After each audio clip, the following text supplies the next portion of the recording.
ছাত্র জনতার গণ অভ্যুত্থানের পর গত 5 আগস্ট ভারতে পালিয়ে যাওয়ার আগে পদত্যাগ করেন সাবেক প্রধানমন্ত্রী শেখ হাসিনা।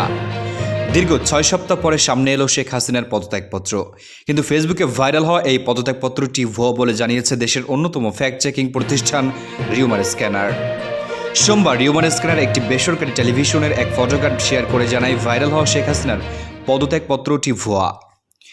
প্রতিষ্ঠানটি ফ্যাক্ট চেকিং করে জানায় শেখ হাসিনার পদত্যাগপত্রটি দাবিতে ভাইরাল হওয়া চিঠিতে বেশ কয়েকটি অসঙ্গতিতে খুঁজে পেয়েছে রিউমার স্ক্যানার।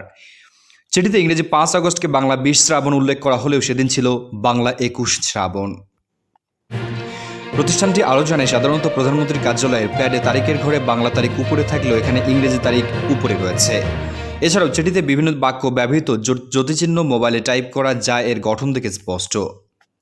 এদিকে আওয়ামী লীগের ফেসবুক ভেরিফাইড পেজ থেকে পদত্যাগপত্রটি ভুয়া বলে দাবি করে বলে, দেশের মিডিয়াকে এরকম নগ্নভাবে ব্যবহার করে নিজেদেরকে হাসির পাত্র বানাবেন না।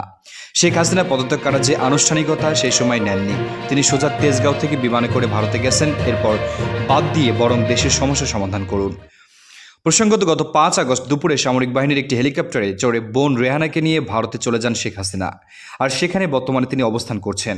সম্প্রতি একটি ফাঁস হওয়া ফোনালাপে তাকে বলতে শোনা যায় তিনি পদত্যাগ করেননি, কিন্তু তিনি এখনও বাংলাদেশের প্রধানমন্ত্রী রয়েছেন।